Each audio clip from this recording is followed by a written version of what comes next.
Haggai is actually about three things.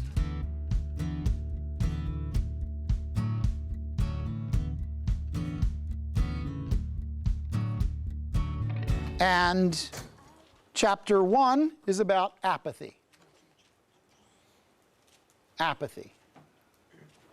Chapter 2, in the beginning of chapter 2, beginning in verse 1 to verse 9, is about discouragement. From chapter 2, verse 10 to the end of the book, contaminating sin. Contaminating sin. That is, one bad apple really can spoil the whole bunch. Contaminating sin. All right.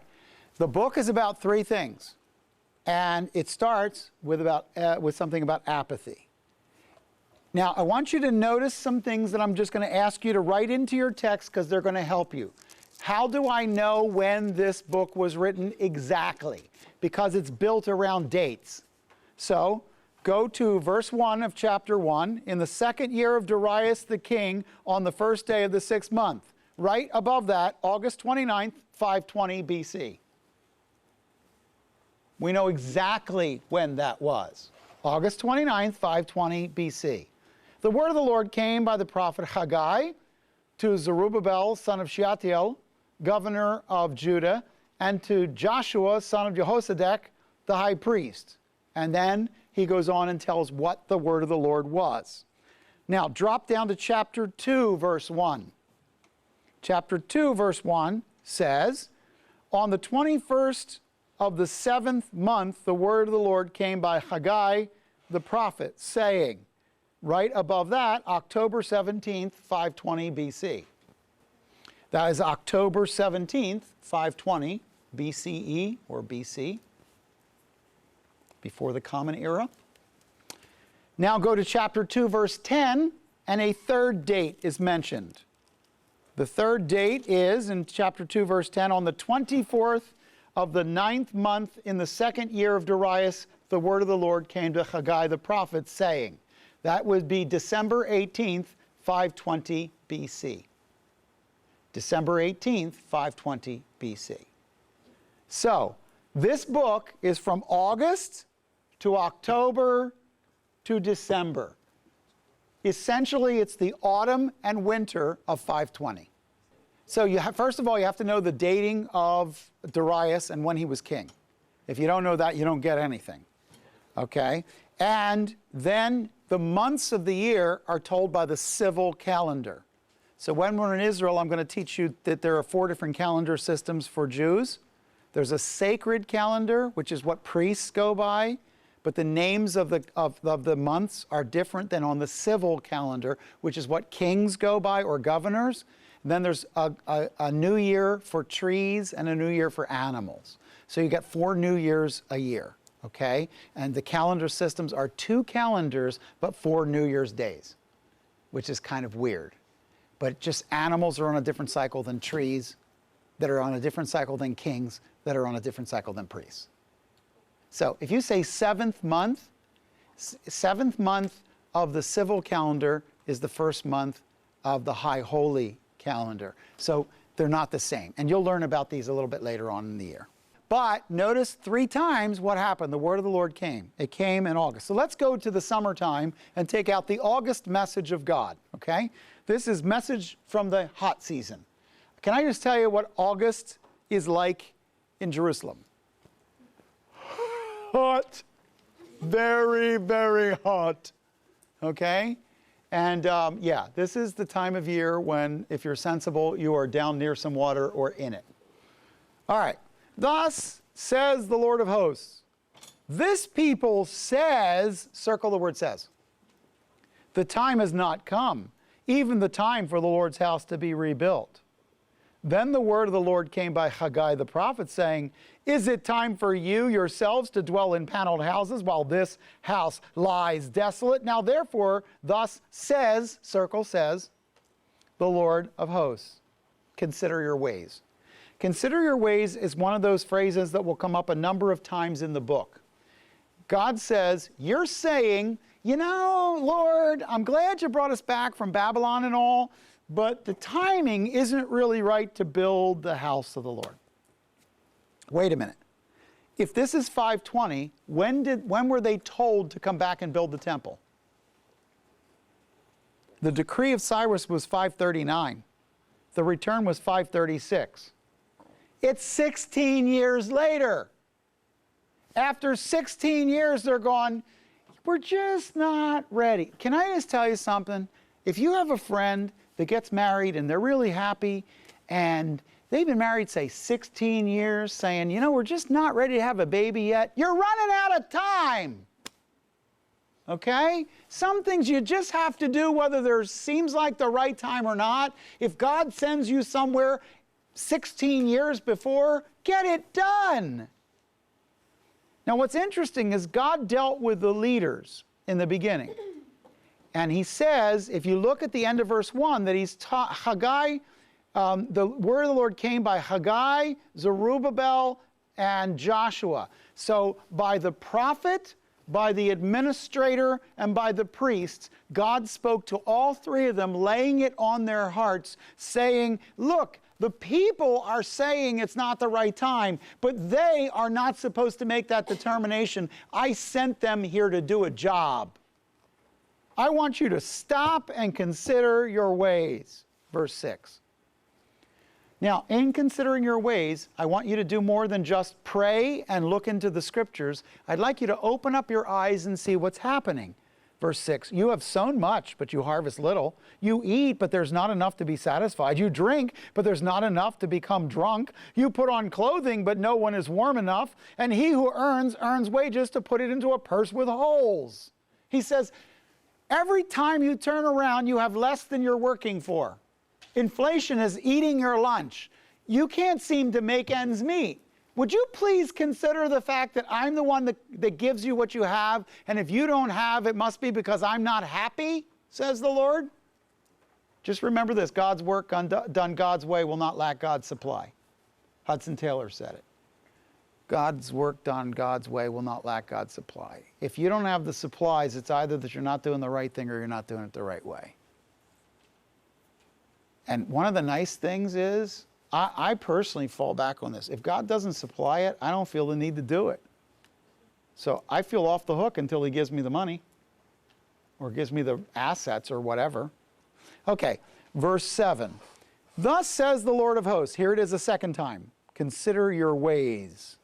When you see something more than once in Hebrew, more than once in Hebrew, more than once in Hebrew, he's trying to emphasize it. Okay? So I would underline consider your ways in verse 5 and consider your ways in verse 7 and connect them. This is God speaking, and what he's saying is, would you please pay attention? So then he says, okay, now pay attention to this. Verse 8, go up to the mountains, bring wood and rebuild the temple that I may be pleased with it and be glorified, says the Lord. You look for much, but behold, it comes to little. When you bring it home, I blow it away. Why? Declares the Lord of hosts. Because of my house which lies desolate, while each of you runs to his own house.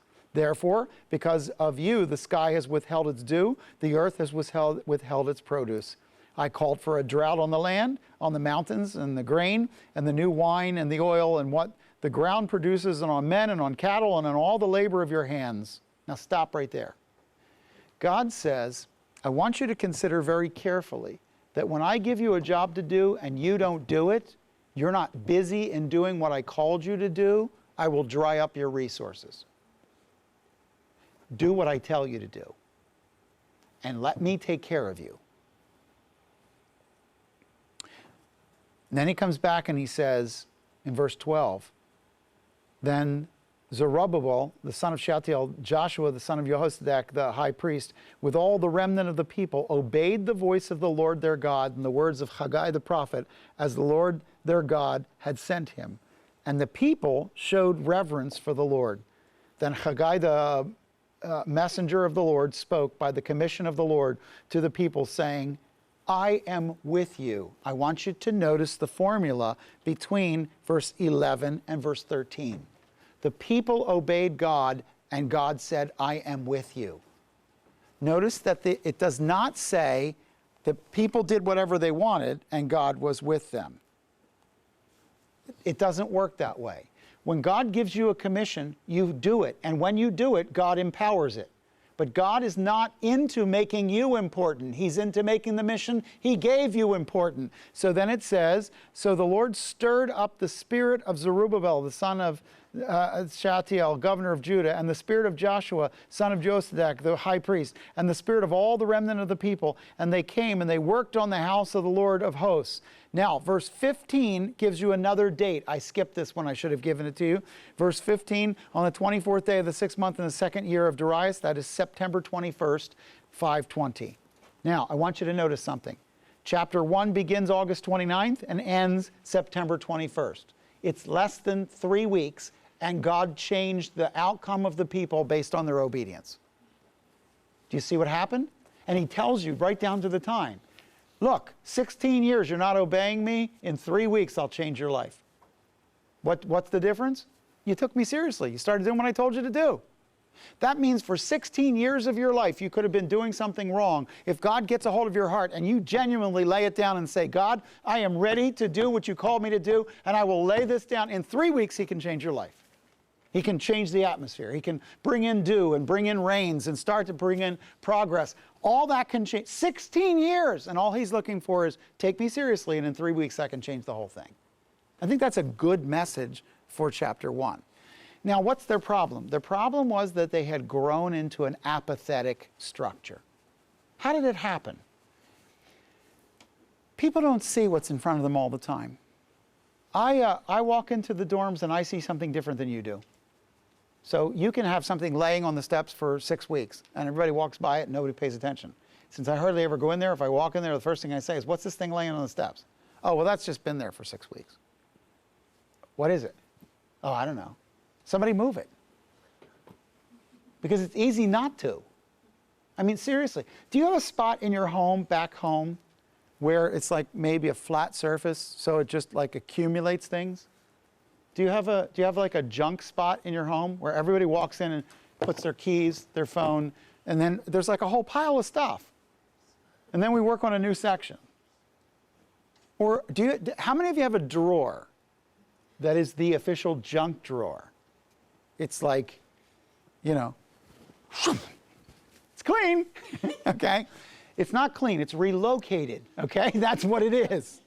So my point is that one of the things that happens in our lives is we can become apathetic. Let me give you a tip, and maybe it will help you. One of the things that saps your energy more than anything else is undone tasks. Okay? Better to not start than to half do. Because you'll be more at peace when you have 3 things that you started and finished yesterday than 14 things you started and didn't finish. Okay? So smart is the person who understands that the done task, you put that one to bed, you feel good about it. Organize your life so that some things come off your list by the end of the day, so that you can drop in bed and say, well, I didn't get everything done, but I got those 3 things done. Go to chapter 2. If apathy was chapter 1, and the fact that their eyes adjusted to the darkness around them, and they just plain lost sense of their vision, then chapter 2 isn't apathy, it's discouragement. Now, there was a reason they were discouraged. They were running against governmental principles. Zoning boards were coming in giving them a hard time. I'll use that as an illustration. Okay, so now we are a month later, almost a month, October 17th, 520. Speak now, the Lord said.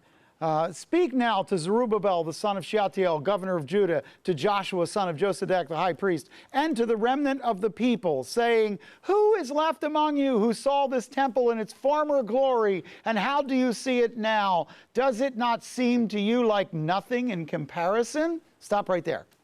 What were the people discouraged about? In 16 years, they had stalled out on building the temple. In 3 weeks, they got busy doing it.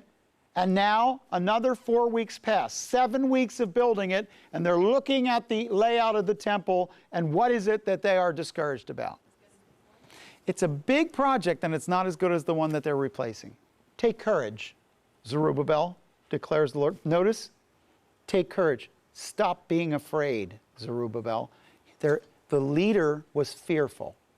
He was fearing something. It says, "Take courage, Zerubbabel," declares the Lord. "Take courage also, Joshua, son of Josedek, the high priest. And all you people of the land, take courage," declares the Lord, "and work." Why?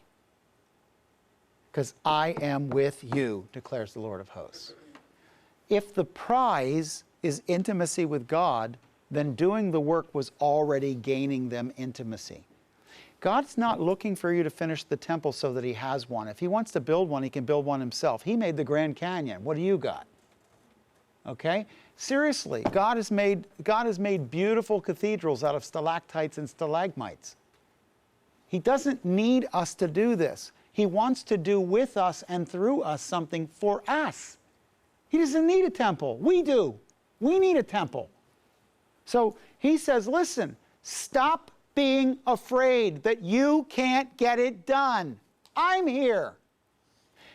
Where else did you see this same phrase over and over? I don't speak well. Exodus 3. I'm with you. I'll go with you. Yeah, but here's the thing. The prize is intimacy with God. That's the prize. So it says, "As for the promise which I made you when you came out of Egypt, my Spirit is abiding in your midst." I promised you I would come with you out of Egypt. I'm here. I don't know what else you want. You want to build a temple so that I'll come? I'm already here. You want to make it look cool because that's going to really do what? I'm right here. You have a little dinky temple that isn't even done, but I'm already here. You don't need a temple if I don't show up. Then it's just a big building. You want a mall? Make a mall. But I want a temple because I want you to experience me. I'm already here. So the discouragement that is going on in their lives is because they're looking at the physical size of their ministry, not the intimacy that they have with God. Stop right there and contemplate that for a minute. You've never been in a place where the people were discouraged because of the physical size of ministry more than the power of God in their life. The prize isn't the number of chariots in the parking lot. The prize is the power of God in your life. So you're going to end up looking around and saying, well, you know, there's a bigger one up there and there's another bigger one over there. You don't know what's real. You just know that the prize is what God is doing in you. Walk in obedience to him and be blessed with his presence, because that's the prize. Then he goes on and says, "Thus says the Lord of hosts, once more in a little while, I'm going to shake the heavens and the earth, the sea also and the dry land. I will shake all the nations, and they will come with the wealth of all nations, and I will fill this house with glory, says the Lord of hosts. The silver is mine. The gold is mine, declares the Lord of hosts." You're not poor. I own everything. God says, you know what? The Babylonians, yeah, they're mine. Greeks, yeah, they're mine. Etruscans, yeah, I own them too. Edomites, mine. Midianites, mine. Amalekites, mine. Moabites, mine. Ammonites, mine. Gileadites, mine. Hittites, mine. Egyptians, mine. Nobody has anything that I didn't give them. And that is well worth remembering. No one has anything I didn't give them. So here's what it says. The latter glory of this house will be greater than the former. I'm going to show up, and it's going to be more powerful than, it'll be more powerful than what I was doing before, says the Lord of hosts. And in this place, I will give peace. See, from the discouragement and from the fear, God said, I'll replace it with peace. Remember, shalom is actually when things are as they should be. I will right what's wrong, declares the Lord of hosts. Okay, so apathy was all about them losing track of God's call. Discouragement was all about them living in fear because the physical world didn't reveal the spiritual power. Do not assume that you can see with the eyes of your flesh what's going on powerfully in the spirit. You cannot. very often, it's that little old lady sitting in the third row who can barely get up and walk, who has the power of God in her life like you have never seen. You can't tell by looking at the outside. Okay? Now, one more message. You ready? Apathy, discouragement. This one's contaminating sin. Let's see if we can make this make a little bit more sense. Verse 10 is December 18th. Now, December 18th is the rainy season. So now the rains have already begun. The cold winds have started to come into Jerusalem. Verse 11, thus says the Lord, ask now the priests for a ruling. If a man carries holy meat in the fold of his garment and touches bread with his fold, or cooked food, wine, oil, or any other food, will it become holy? And the priests answered, no. Here's the question. Can you get holiness by osmosis? One of the things I learned in high school is you can sleep on your geometry book, but it doesn't make you know geometry. You cannot learn geometry by osmosis. You can lay your head on it all night long. You can drool in its pages as you sleep. It will not transmit those words into your head. In order to do that, you must go through the eye gate or the ear gate. You could also chew it, but that probably won't help you. So here's what I know for a fact. Geometry doesn't come from osmosis, and holiness doesn't either. If something is right and straight, it doesn't bump into something that's bent and make it straight. Now here's the opposite question. Haggai said, if one who is unclean from a corpse touches any of those things which are clean, will the things which have been clean become unclean? Answer, what? You betcha. Leviticus 13. You can't touch anyone who shakes hands with anyone, who bumped into anyone, who combed the hair of anyone, who touched something dead. Transmission by osmosis. In other words, bad spreads, good doesn't. The only way to get people to act distinctly before God, and that's the word holiness, to act distinctly before God, is for them to put enormous effort into it. You want to act badly, you don't even have to try. How many of you agree with that? I do not have to try to act badly. In order for you to look beautiful, you must get up in the morning and order yourself. Cosmetic means to reorganize. Cosmos, to reorganize yourself. Left to yourself, you will become disorganized. Some of you will come up in the morning looking like disorganization. Okay? I'm not pointing any fingers in any direction at all. I'm not. Haggai said, so is this people. So is this people. So is this nation before me, declares the Lord. And so is every work of their hands, what they offer there is unclean. In other words, allowing contaminating sin in this area of their life is affecting all of their life. What he's saying is there's no such thing as hidden sin. Because the hidden sin is like a rotten apple right stuck in the middle of the bushel basket. And it's affecting everything. So he goes on and says, now consider from this day onward. And this is another one of those consider your ways. But he says, don't look back, look forward. I want you to start watching the clock. Just see how this goes from this day onward. Before one stone was placed on another in the temple of the Lord, from the time when one came to a grain heap of 20 measures, there would be only 10. And when one came to wine vat to draw 50 measures, there would be only 20. I smote you and every work of your hands with blasting wind, mildew, hail, yet you did not come back to me. Here's the age-old principle. Every time you tried to put away sin and hide it, I gave you huge consequences in your life to try and get you to stop. I kept saying, hello, knock it off. And I would take away all the stuff that you're working so that you go, man, I got to stop doing this. I'm getting nowhere struggling with God. Did you ever have an argument with God? Did you ever win? There's a universal no on that one. And he says, you didn't come back to me. So, all right, So he said, now I see you're serious. I see that you're ready to follow me. Do consider from this day onward, from the 24th day of the 9th month, from that day when the temple of the Lord was founded, consider, is the seed still in the barn, even including the vine, the fig tree, the pomegranate, the olive tree? It has not borne fruit. Yet, from this day onward, I will bless you. This is the rainy season. He says, I want you to keep your eyes open. I'm about to pop the ground with every kind of green thing. You're about to see unbelievable growth right in front of your eyes. It's, you haven't even planted everything I'm going to bring up stuff you don't even know where it came from. You didn't even plant the garden, I'm going to bring up the flowers.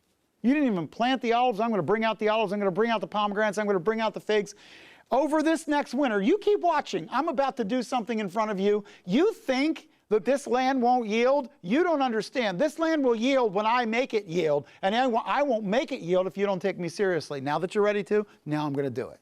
So he says, this is God going, hey, watch this. I got crayons. I like to color. And then he says, the word of the Lord came a second time to Haggai on the 24th day of the month. Speak to Zerubbabel, governor of Judah, saying, I am going to shake the heavens and the earth. I will overthrow the thrones of kingdoms and destroy the power of the kingdoms of the nations, and I will overthrow the chariots and their riders, and the horses and their riders will go down, every one by the sword of another. On that day, declares the Lord of hosts, I will take you, Zerubbabel, son of Shealtiel, my servant, declares the Lord, and I will make you like a signet ring, for I have chosen you, declares the Lord. I'm going to take the work that you're doing right now, and I'm going to make you like a stamp impression that's going to be the stamp by which other people are going to measure things to look at. You think your life is small. You think what you're doing is unimportant. I'm going to make of you.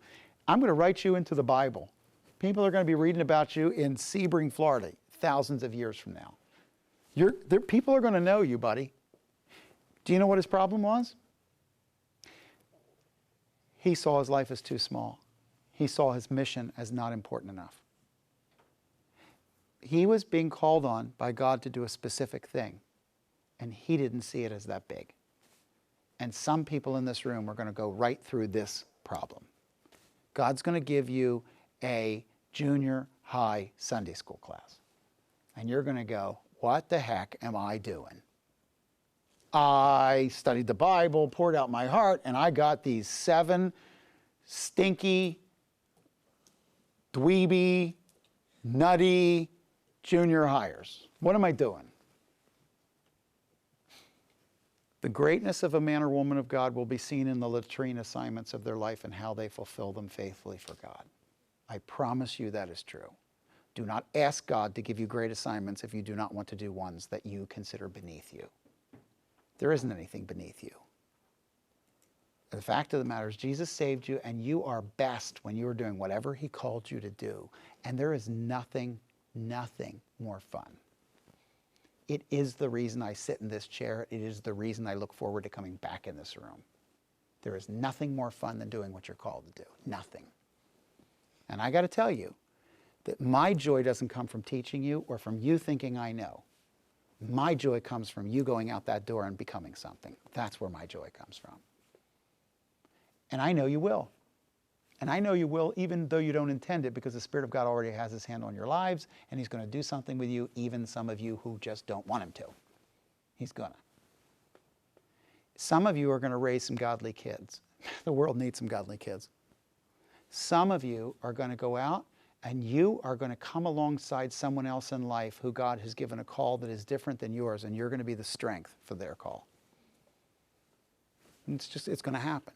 And all of that's good stuff. It's all great stuff.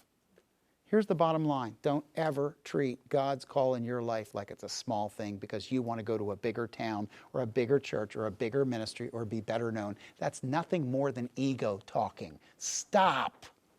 It doesn't matter. It doesn't matter.